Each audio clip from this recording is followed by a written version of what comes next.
Baka mo, forever friends na natin ang mga pusa at aso. Sina Reva, kakaiba at malupit ang napiling alaga, ang baboy na si Bistek. Heto't marunong magpakitang gilas para sa tinapay. Bilis naman. Good boy. At tila nauutusan pa. Bantay mo si Tres, mag-CR si Mami. Opo, bantay mo siya ha.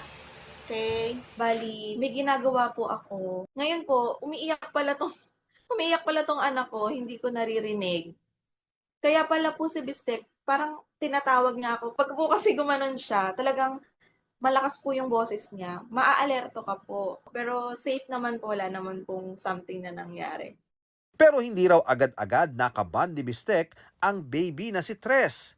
Tila nagselos pa raw nung una ang Vietnamese pot-bellied pig. May time po na iiyak po si Tres. Tapos po, syempre po, papadedein namin. Dapat po yun si Bistek, yung mga oras na yun, hindi pa po niya oras ng kain. Ang gagawin po niya, sasabayan din po niya ng iyak. Pero di maikakaila ang dulot na siya ni Bistek sa pamilya ni Reva, lalo na noong pandemic. Masasabi ko, ma'am, na kung wala si Bistek sa amin that time, baka hindi namin kinaya yung lungkot, yung inip. So, yun palang sobrang laking factor na niya sa amin. It's a big deal din. Nakatulong si Bistek sa pagkatuto ng ibang tao tungkol sa mga baboy. Malinis po talaga ang pet na pig. Wala po silang sweat glands, hindi po sila bumabaho. Kung ano po yung amoy ng lotion niya, kung ano po yung amoy ng shampoo niya kapag pinahid po sa katawan niya, iyon po yung maiiwang amoy. Ang isang babae sa France, not just once, but 6 ang mga alaga niyang baboy. Anya, matatalino at mausisa sila. At umaasa siyang unti-unting makikita ng ibang tao ang halaga ng mga baboy. Higit pa sa naibibigay nilang karneng pagkain. Don't go bake on their hearts.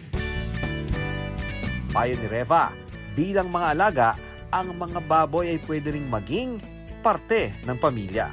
Kasi yung mga minsan, yung genuine ba na pagmamahal na hinahanap mo sa mga tao na nasa paligid mo, minsan ang una pang nakakapagbigay nun yung mismong alaga.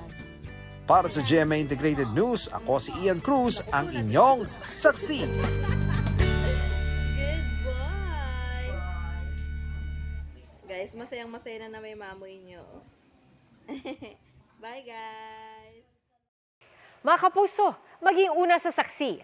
Mag-subscribe sa GMA Integrated News sa YouTube para sa iba't ibang balita.